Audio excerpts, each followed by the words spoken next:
কচু ছড়ার এমন একটা রেসিপি আগে কি কখনো খেয়েছেন? আমার তো মনে হয় না।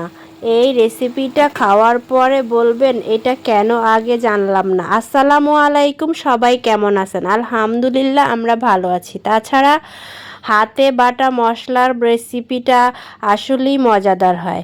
তো আমি প্রথমে 4-5টা কচুর মুখি নিয়ে ভালোভাবে ছিলে একদম পাতলা পাতলা করে কেটে নিয়েছি। এরপর আমি নিয়ে নিয়েছি 2 রকমের সরিষা, কাঁচামরিচ। এগুলোকে একটু হালকা আঁচে ভেজে নিব। আমার কড়াইটা বেশি গরম হয়ে গিয়েছিল, তাই আমি আগে সরিষাগুলো তুলে রেখে আবার মরিচগুলোকে একটু ভেজে নিব, কারণ তা না হলে সরিষাগুলো পুড়ে তিতো হয়ে যাবে। আর সরিষার যে ঘ্রাণ বের হয়েছে ভাজার কারণে, তাতেই খেতে ইচ্ছে করছিল। সাথে একটু লবণ, পেঁয়াজ দিয়ে আমি মশলাটা বেটে নিয়েছি।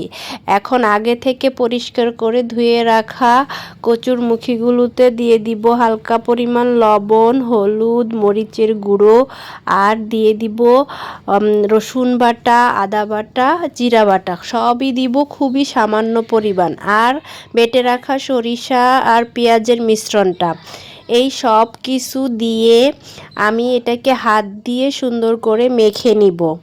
আপনারা কি কেউ কখনো এভাবে কচুরমুখী রান্না করেছেন কিনা অবশ্যই কমেন্টে জানিয়ে যাবেন। এই তো আমার কচুরমুখী বলেন না গাডি বলেন, যে যেটা বলেন না কেন, সেটা আমি এভাবে হাত দিয়ে সুন্দর করে মাখিয়ে নিয়েছি। মেখে নেওয়া হয়ে গেলে একটু সামান্য পরিমাণে সরিষার তেল দিয়ে আরেকবার একটু মেখে নিয়ে এক সাইডে রেখে দিব। এরপর কড়াইতে তেল গরম করে পরিমাণে অল্প আমি পেঁয়াজ দিয়ে দিব, কারণ যেহেতু আমি সরিষা বাটার সাথে পেঁয়াজটা অ্যাড করেছি, সেহেতু আমি আর এখানে তেমন পেঁয়াজ দিব না। পেঁয়াজটাকে হালকা করে ভেজে নিব।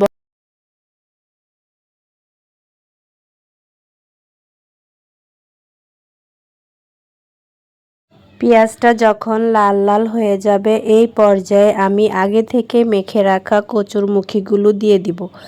দিয়ে ভালো করে নেড়ে চেড়ে একটু ভেজে নিব। এটাকে তেলের মধ্যে একটু সামান্য কিছুক্ষণ ভেজে নিব। যখন একটু ভাজা ভাজা হয়ে যাবে, এই পর্যায়ে পরিমাণ মতো পানি দিয়ে এটাকে ঢাকনা দিয়ে ঢেকে সিদ্ধ করে নিব, কারণ কচুরমুখী যেহেতু এটা তো সেদ্ধ হতেই হবে। আর যখন আমি ঢাকনা দিয়ে ঢেকে দিব, তখন চুলার আঁচটা একটু লো থেকে মিডিয়ামে রাখবো। এই তো মাঝখানে আবার একটু নেড়ে চেড়ে দিব, আর দেখে নিব যে কচুর ছড়াগুলো সিদ্ধ হয়েছে কিনা।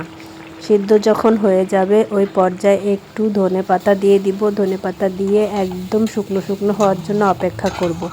এই তো আমার কচুর মুখিগুলো রান্না করা হয়ে গিয়েছে। এটা খেতে কিন্তু অসাধারণ হয়েছে।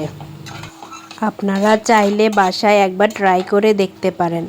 আজ তাহলে এই পর্যন্ত। সবাই ভালো থাকবেন, সুস্থ থাকবেন। আল্লাহ হাফেজ।